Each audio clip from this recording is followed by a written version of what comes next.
1.57. Then just going to make sure everybody is muted.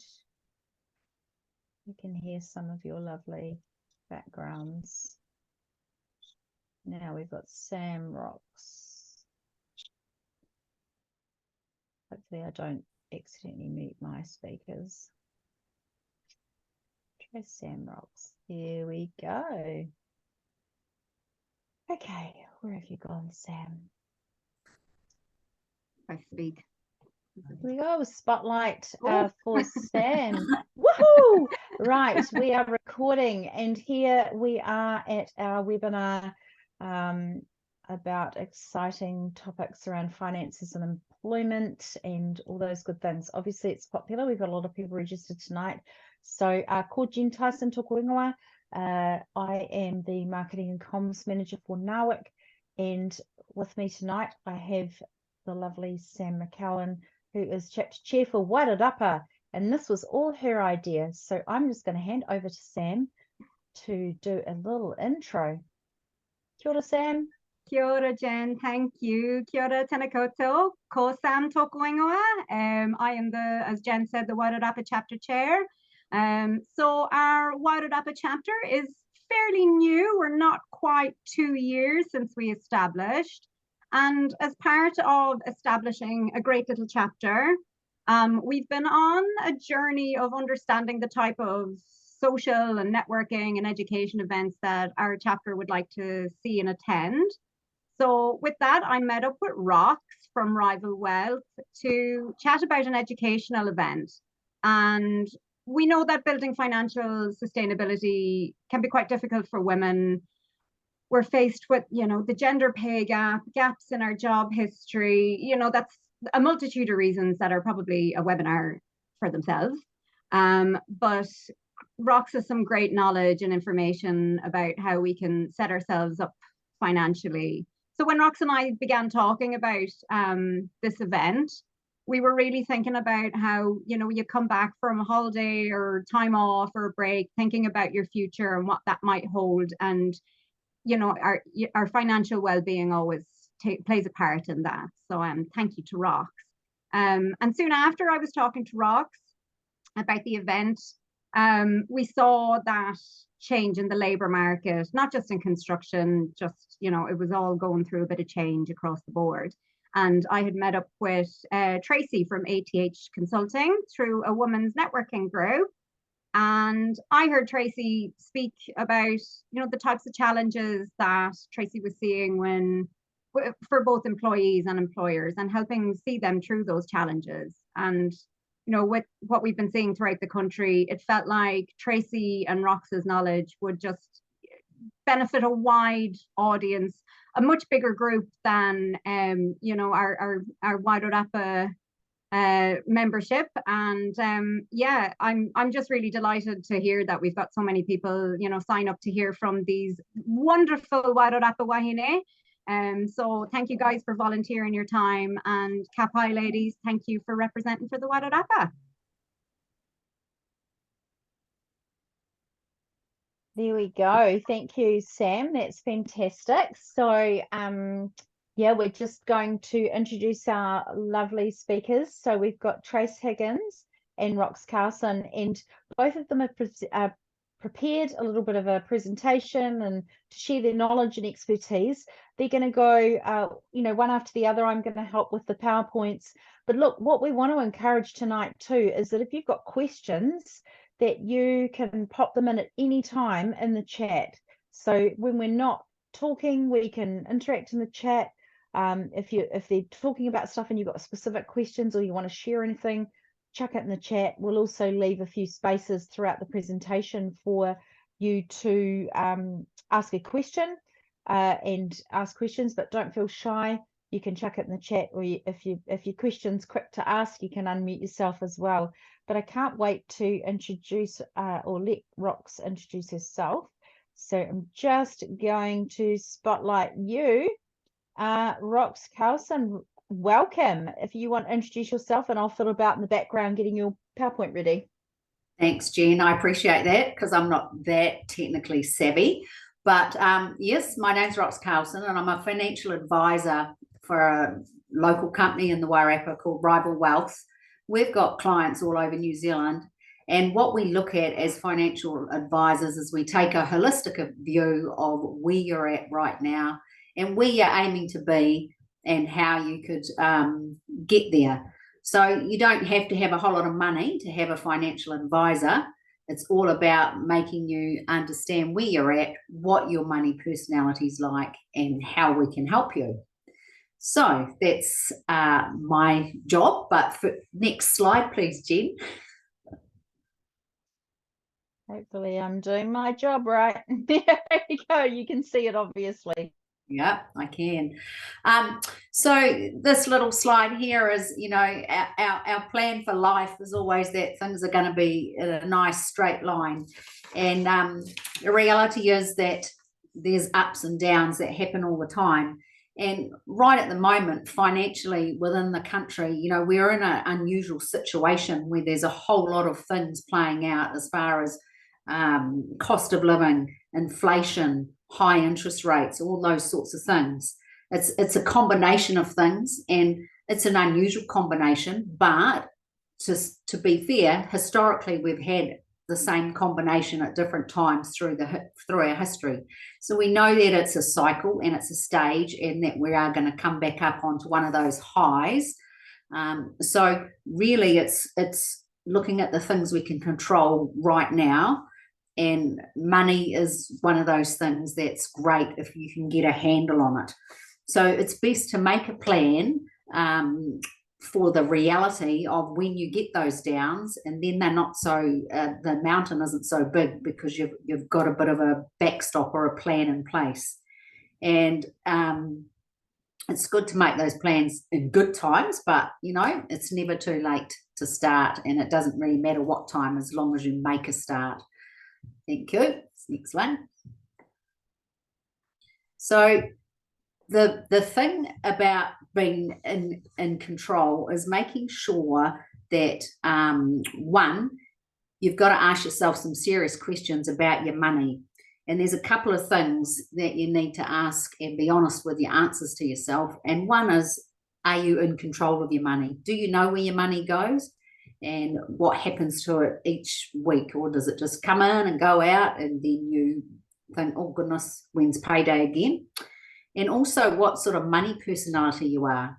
So some of us could be good at saving, some of us could be good at spending, but it's being honest and knowing what your personality is. And we're all different, just like our actual personalities. So don't, you know, worry what you are. The thing is to confirm what you are and then put a financial plan in place to suit you. So the first thing you have to do is you need to start out with budgeting, or we can call it a cash management exercise. So you need to know what, how much money you're getting in, and then where it's going.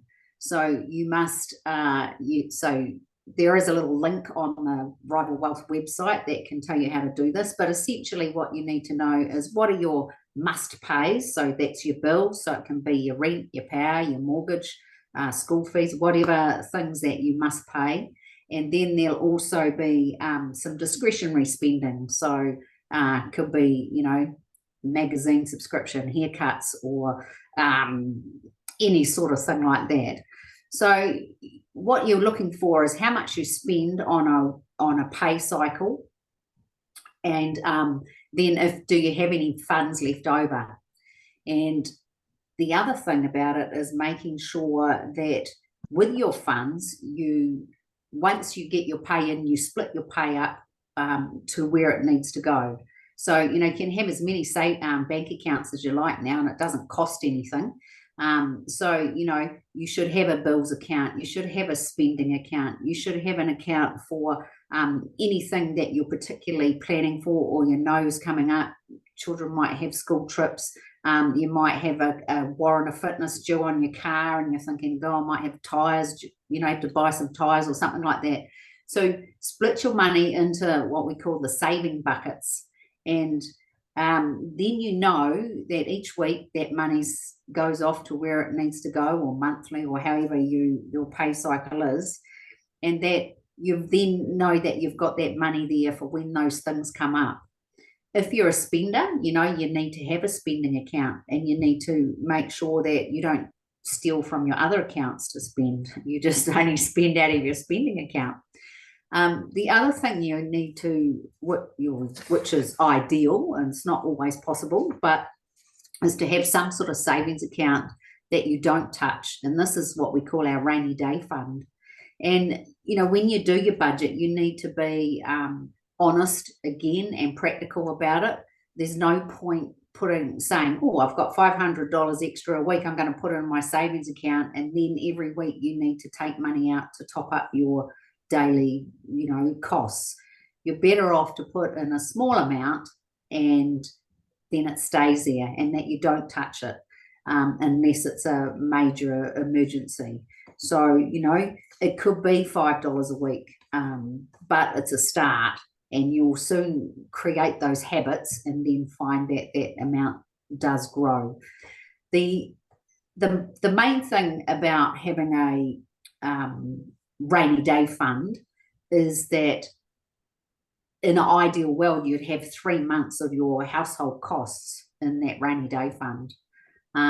For some people, that's quite an unobtainable amount, but any amount is good to start with.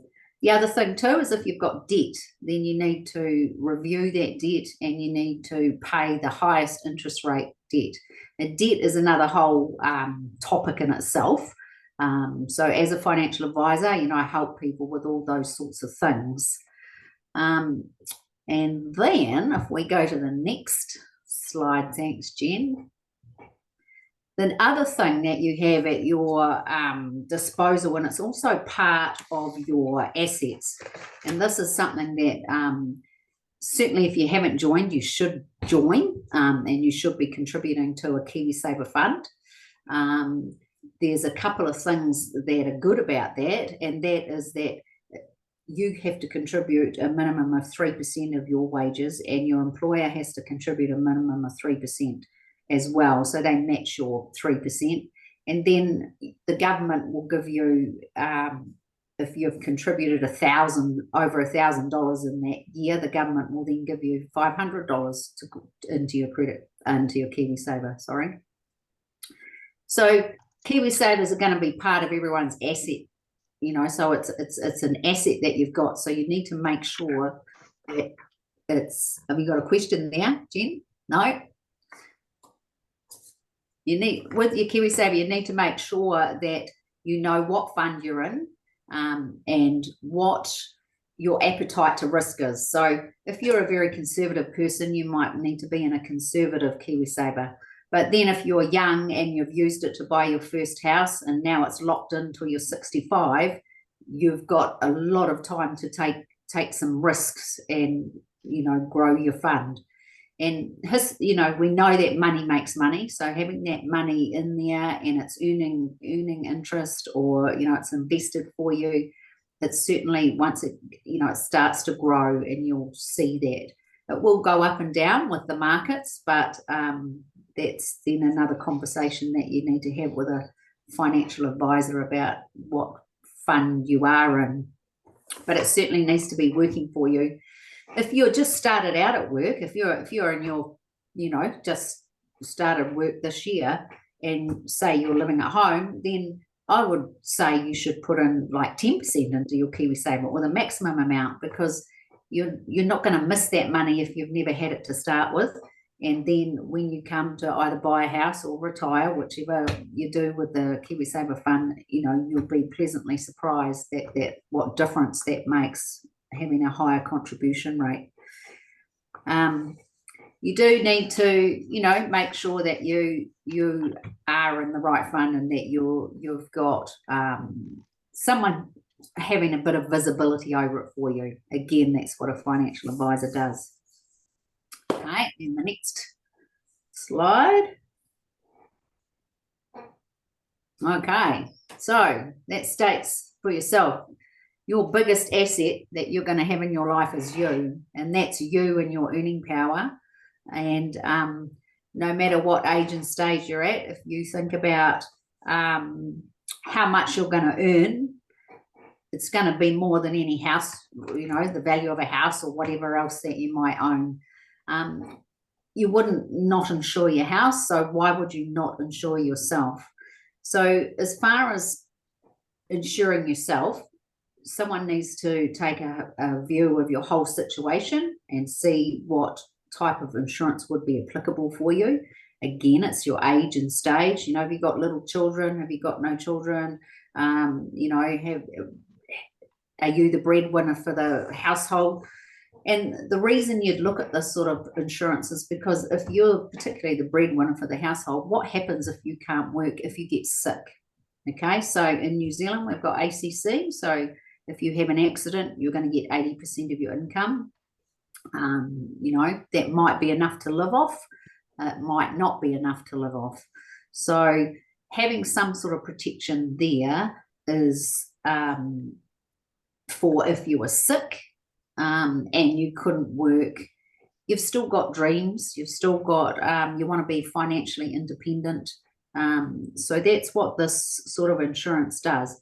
There's all different types. You can insure part of your income. If you've got a whole lot of debt, you might have a mortgage. You might want to set your family up if something happened to you.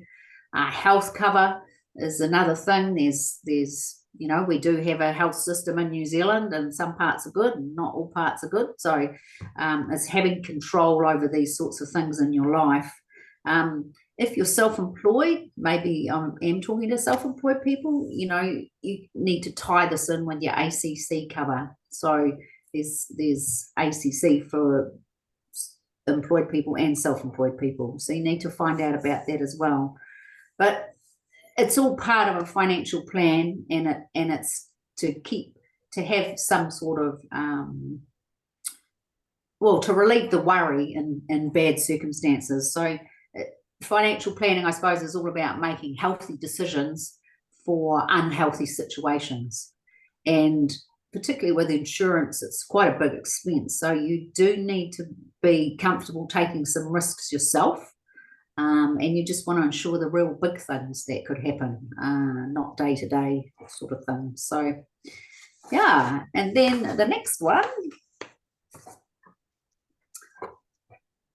that's about as much as I think I've probably nearly run out of time, actually, to be fair. But just in summary, life does throw curveballs at us. So you do want to have a plan B, and that's what a financial advisor can help you do.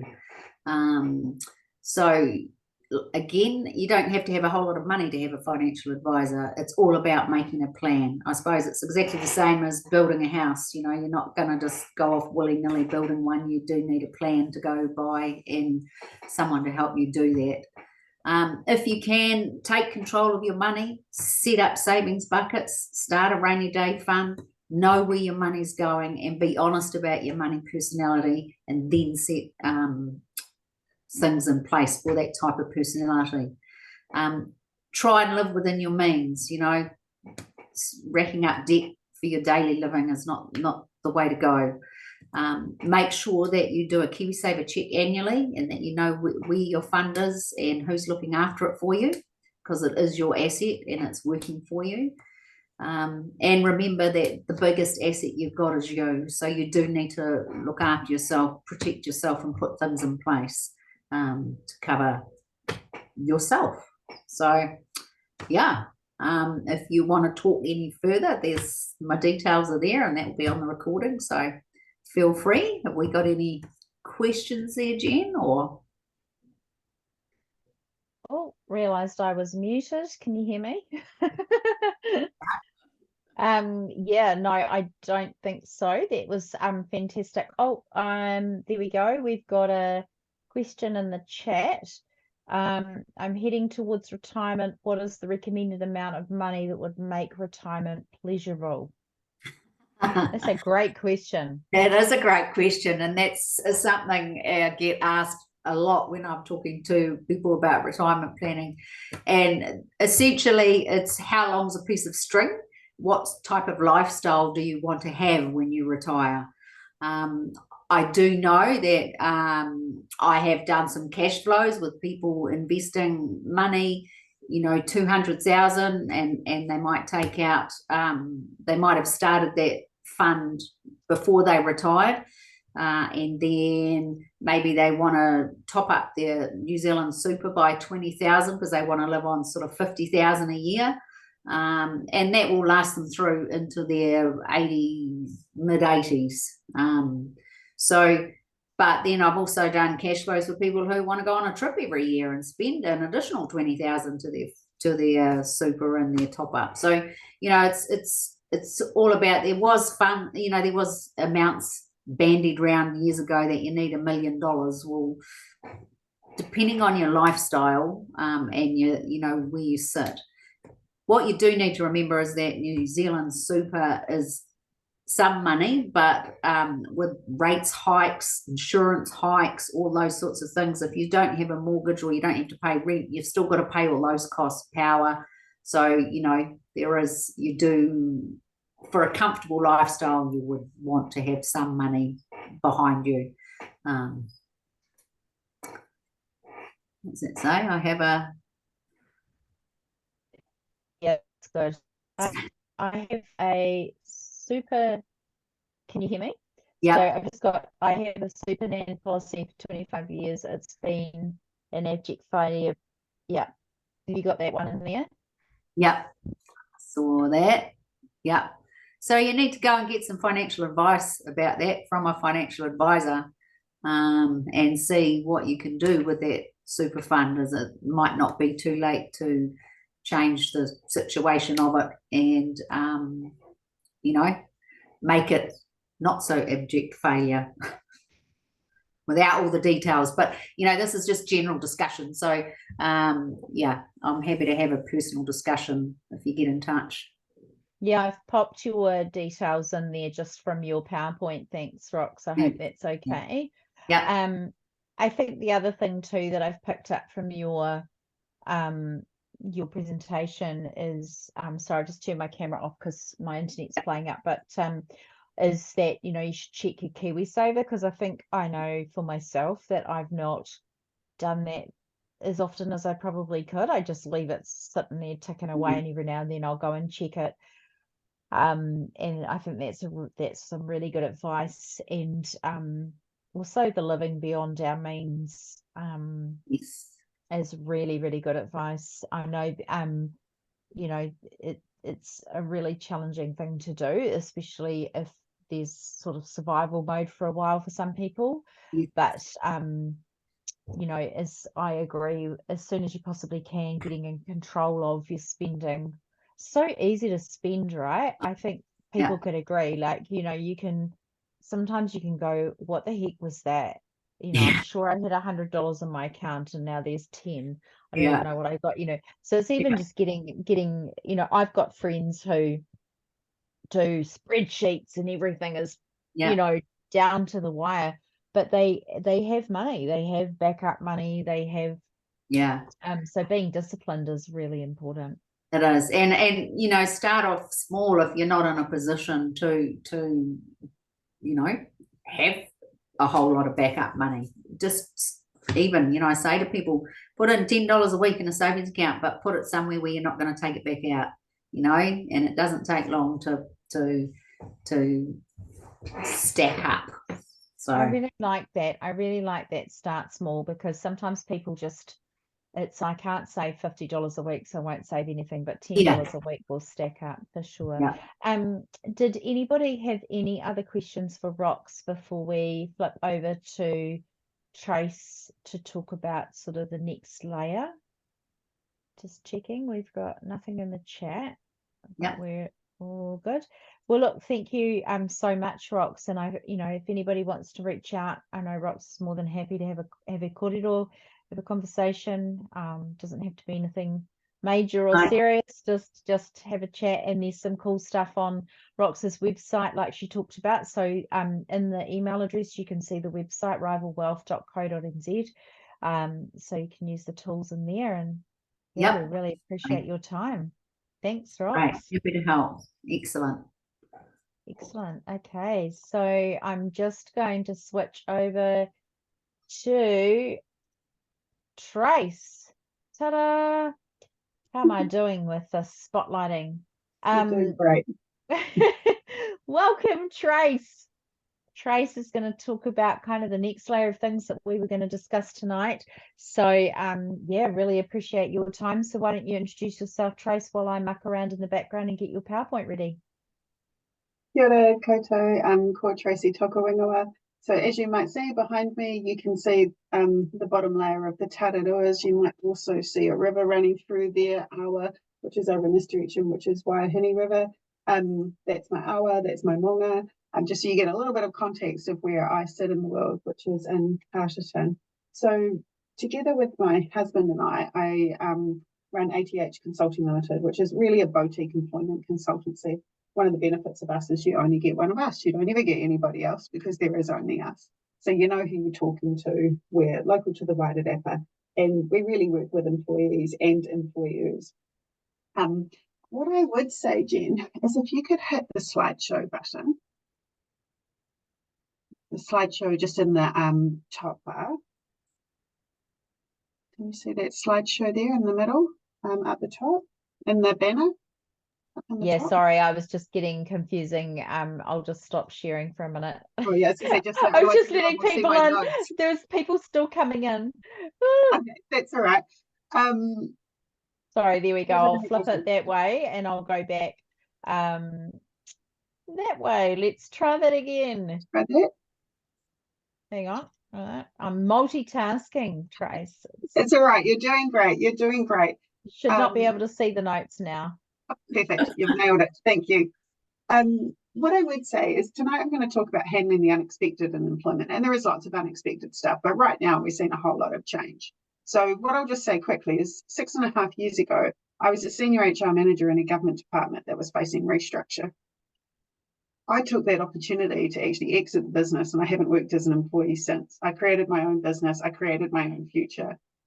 So when I talk to you tonight, I talk to you from a position of personal experience, but also having been a person who has implemented change processes and supported employees in it. So I've kind of done all sorts of angles and sat at almost every side of the table with change. I've got a wee bit of experience to talk to you about tonight and just some tips and tricks along the way. But if we jump into our second slide, yep. I can get it working. Okay, so boy, has 2024 given us some challenges. We thought the last 4 years, we just couldn't take any more, but hey, things just continued. We're 4 years on from the global pandemic now, so we've passed that threshold. We've got a new government, fresh approach. But we still have 9 different types of legislation in the employment area. Yes, there is quite a few. And we also have so many different places we can end up when things go wrong. There's just so many different places. I won't mention them just yet. But it's also a great time while things are being reframed for us to reframe the thinking in our own employment space. Because what we're seeing right now is that the well-being focused phase of the recovery from the pandemic, that's actually really shifted to now addressing issues head on. We can see the government taking the bulls by the horns. We can see employers taking issues on. And it's also, as Rox said earlier, we're in a different cycle. These things come in cycles, but also right now for us, we can take control. There is things that we can do to control things. Yeah. If we talk about next, if we change slides to number 3, that's it.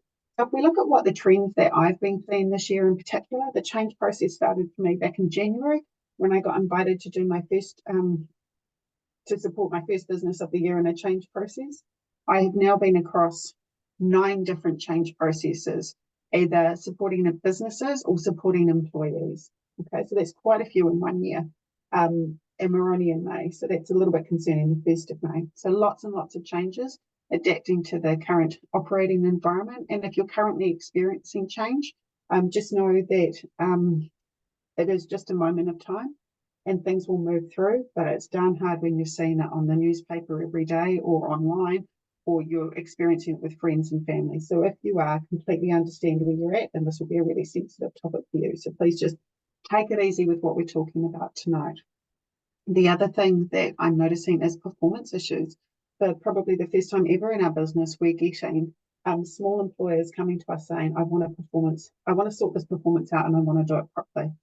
It's nice when they come to us early, not so good when they come to us after they've already acted and they haven't quite acted right. But that's a different issue. Conduct, lots and lots of complaints. Complaints have been niggly over the last 4 years. People have just been worn so thin. They're just frustrated. But yeah, definitely seen a heightened amount just before Christmas, and it's rolled through 2024. Wellbeing goes with conduct. There's still a lot of wellbeing issues out there. You know, as Rox said, the number one person that you need to look after is yourself. If you've got wellbeing concerns, or you're working with people with wellbeing concerns, it's definitely something to think about, how you can support people without, I guess, taking that weight on yourself, or what you can do to help yourself, you know, build your resilience, build your coping mechanisms, you know, things that you can do to support yourself. None of this is easy either, but there is things that you can do to help yourself. The other thing that we're seeing a lot of is dated employment agreements. I was just looking at one today that referred to the Department of Labour. I think it's been a good 12 years since the Department of Labour closed. That tells you how long it's been since people haven't really been updating or taking a good look at their employment agreements. It's something we have been offering to do for a wee while in the Wairarapa, and we're certainly starting to see an uptake in that as people say to us, yeah, it's time. So if you're an employer on this call and you don't understand your terms and conditions of your employment agreement or anything like that, get in touch, because we can help you sort that out. And if we jump on to slide number 4, I'm just conscious of time, so I'll make sure I try to keep to time. So the Employment Relations Act 2000 is actually a bit of a political hot potato, so it's constantly being changed. But the things that don't really change is the requirement when you're going through change. Is there's still a requirement that you need to actually consult, and consult is not, oh, by the way, tomorrow I'm moving you to X, or tomorrow don't bother coming in because there's no job for you. That's not consultation, that's telling. And a lot of these documents, what they tell us is that essentially we need to be decent human beings and we need to talk to each other. We need to have good faith in our employment relationship, which means that we need to work with each other, you know, in a good light. So there needs to be trust there. We need to be active and constructive, which means essentially we do need to talk to each other. And people are also entitled to representation. Something I see a lot of is employers throw a change at somebody. They don't give them any time to actually get representation. Representation is important. And I don't know about you, but there's not many people who can be invited to a meeting at 5 o'clock. You know, they're invited to it at 5 o'clock on a Monday, but it's the 10 a.m. on the Tuesday morning. How many people can suddenly find someone who's got nothing else to do at that time? So it's just thinking through some of those things. So if you're an employer on this call, do think about how much time and notice you give people. If you're an employee, don't be afraid to go, actually, that's not enough notice. I need to process this. Okay? And I need to find someone. The thing I would say as well is about that being a decent human being. In simple terms, it essentially means you shouldn't be shouting at each other, angry, silent treatment, hitting, eye rolling, firing by text, not explaining things and assuming people just know. Those things aren't too helpful. But also, if you're an employee, you are allowed to ask questions. You're allowed to specifically find out why your role has been affected, why you're impacted by the change.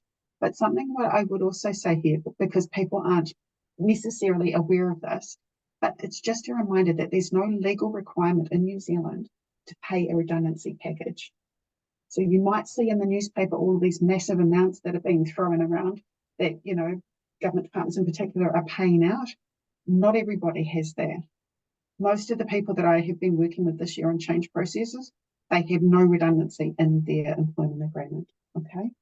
So Basically, could I just ask a question in there about, you know, employees being able to ask, you know, why have I been moved, or why my job?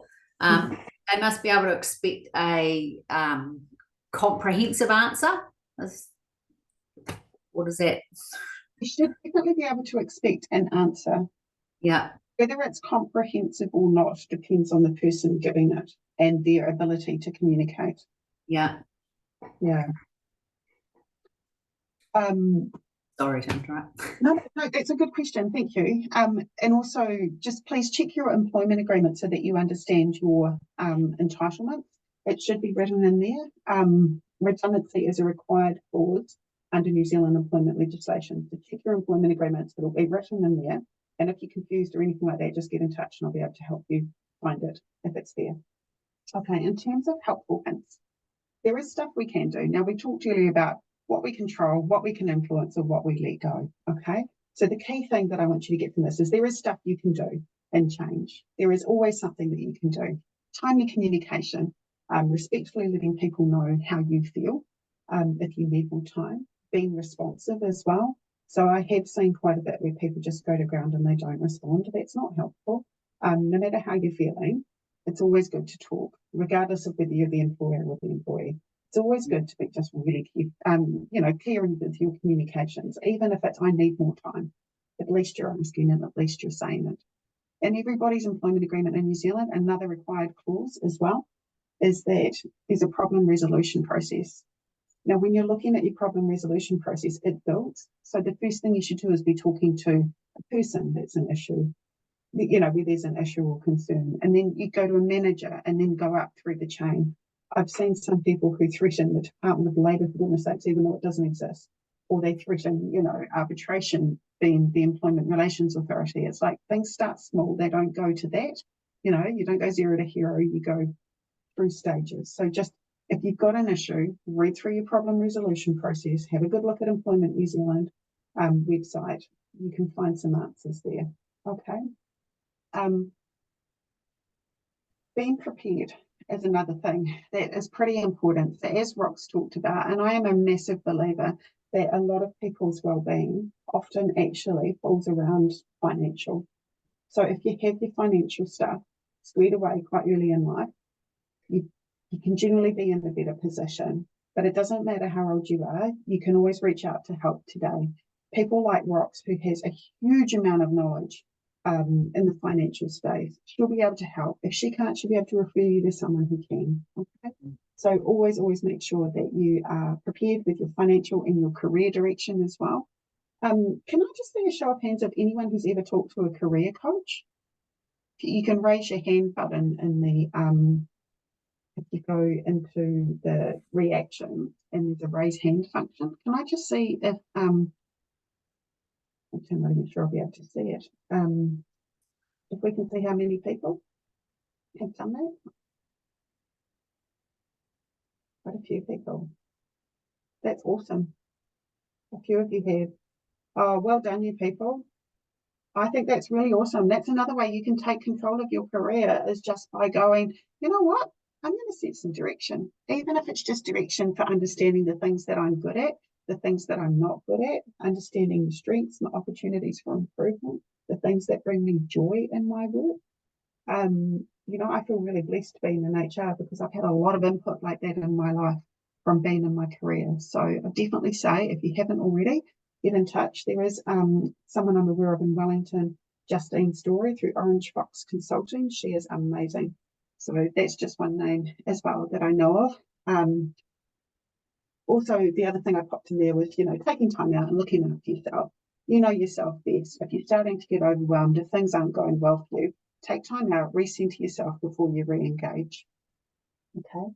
The other thing that I thought was probably quite important as an employee in particular, but equally as a manager, if you're a people leader, also you need to have currency in your skills as a people leader as well, because if you're supporting people through these journeys, you need to know how to do it as well. But regardless of if you're an employer or an employee, have some currency in your skills. Consider your brand. How are you known in your current job? How do you want to be known? We can actually change on the job. That is possible. But if you're realizing that you need to change, take some time out, think about how you want to be known and what you need to do to get there. That's where a career coach can also help, or someone who is really good at reflecting a mirror back on you, but with love. We don't need any hate. It's with love. Talking to people about how they can change on the job, and do that work every day. And if you don't quite achieve it, just remember, we can always control our actions, and every day is a new opportunity to try it again. So if you want to change on the job, just remember you can do it, but just make sure you're really focused on it. Okay, and don't beat yourself up if you get it wrong. Just remember, and a new day starts tomorrow, and you can try again. Okay. I think I just want to jump in there if you can hear me all right. I just went through a really big redundancy, 6 months dragged out, really hard process. And one of the things that I stayed focused on was finishing well, because we knew it was coming even before it was confirmed, but realizing that all the people, the bosses and things in the role that was current, they were going to be my references for whatever came next.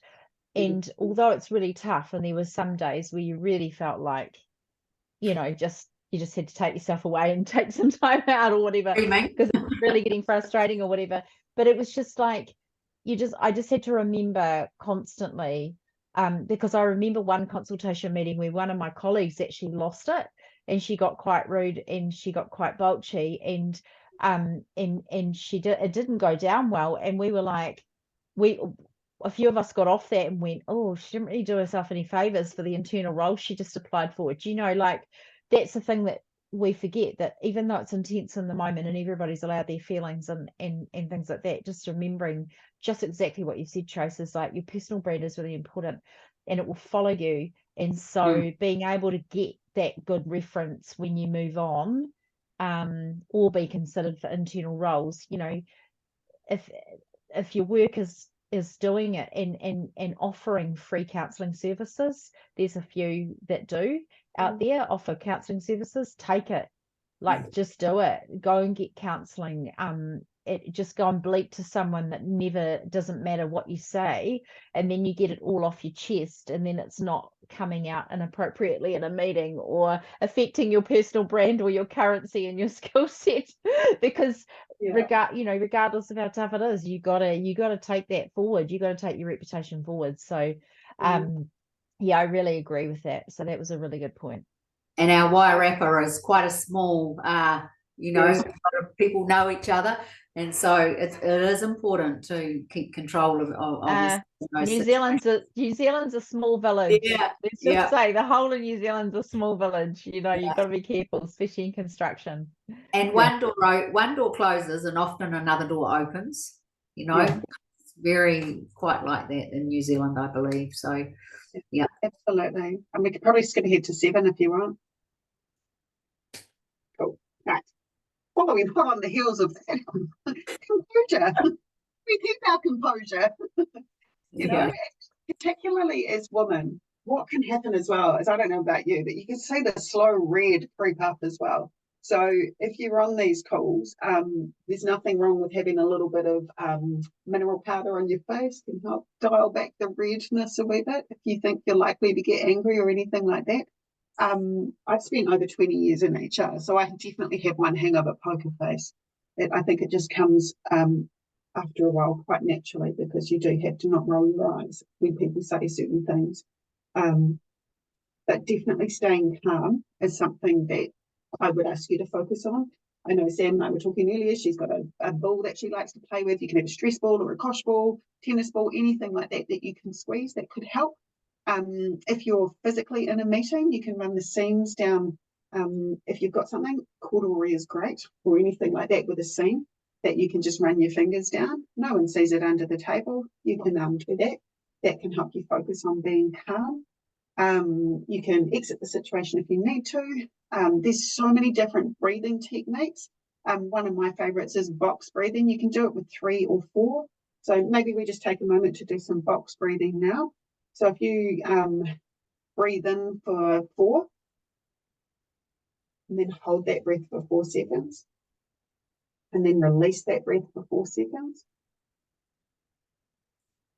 and then hold that release for 4 seconds. And then you repeat your way around the box. So you're always doing that 4 seconds for each of those bits. Super easy. Another one is you can do it with your fingers.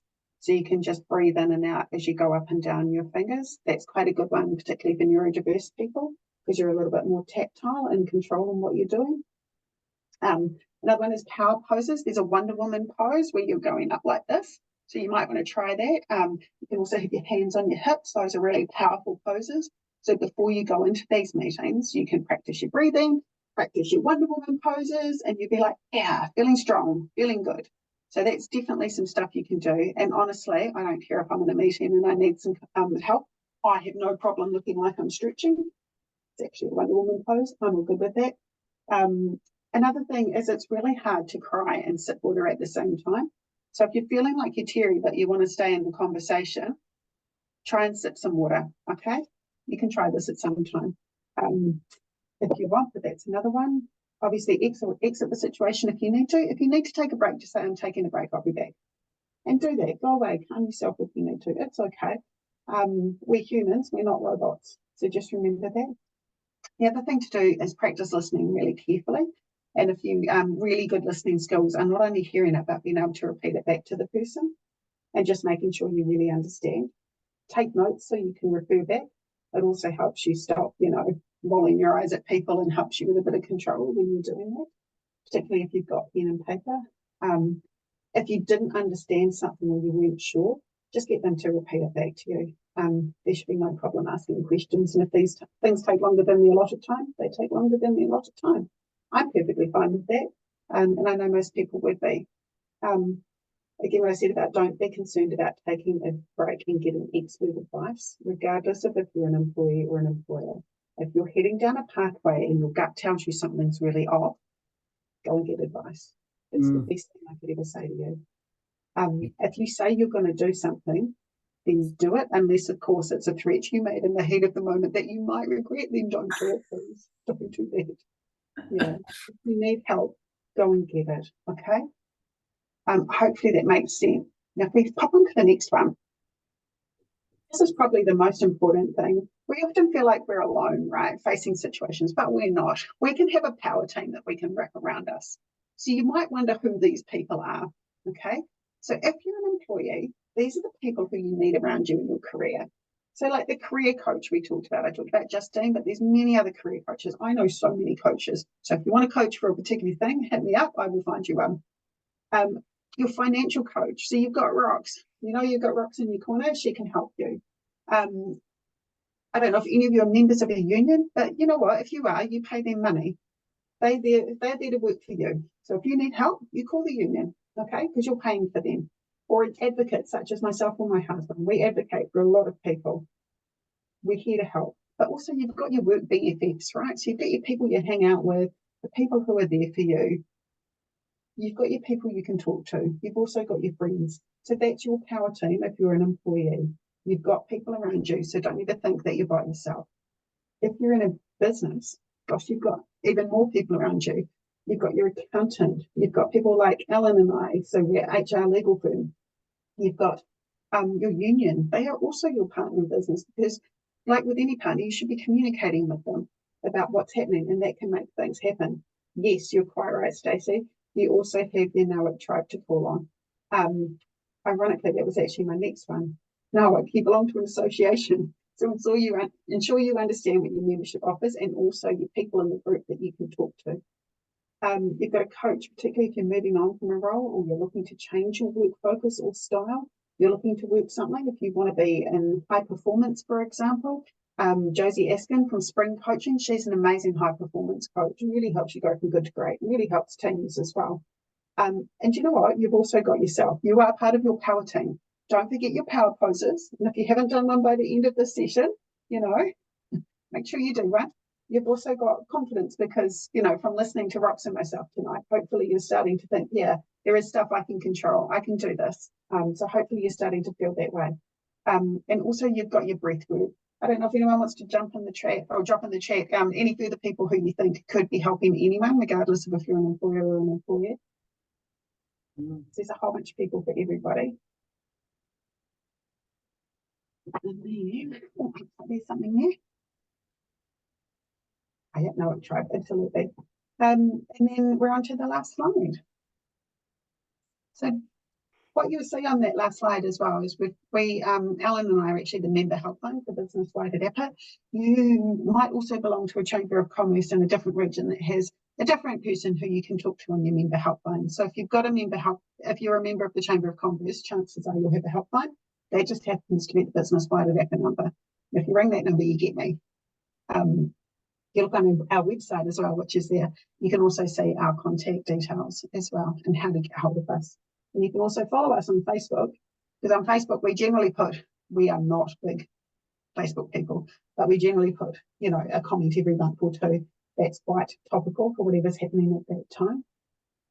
But And if your business runs zero, there's a employee contact for anybody whose business runs zero as well, or, you know, counselling and stuff like that, or having a hard time, whatever. Yeah, and it's for their families too. So yeah, awesome. Lots of stuff out there that can help. So much help. Yeah, it's so fantastic, and I really love that. Stacey, you're just a mind reader. Like I was also, as well as Trace, thinking, you know, NAWIC, association like NAWIC, where there's now, you know, we're nearing 2,000 members, and there's someone for everybody, and all you need to do is reach out. If you can't get to events, you just can, you know, find your chapter and ask your chapter chair and your local chapter who could help, because everyone in NAWIC is always so happy. I mean, that's what this is all about, is, you know, subject matter experts coming along to share your amazing knowledge, share your power poses, share your tribe. I remember that when I had a coach years ago, was, you know, talking about your tribe, you know, like who's in your tribe as a woman, and your tribe can be made up of all those things that Trace shared, which I just loved that slide and loved that thought. And it's something that you can apply at any time. So look, we're coming up to the end of our session. If anybody's got any questions, drop them in the chat or get in touch with these lovely Wāhine tour. And we really appreciate you both giving up your evening. I really appreciate everybody else giving up their evening. So I'll just, as we close off, feel free to put something in the chat, because I'm not going to hang up for a few minutes. But yeah, we just want to say thank you so much and really appreciate it, you coming along to share. Thanks for having us. It's been great. Yeah, our pleasure. Oh, yeah. So I'll just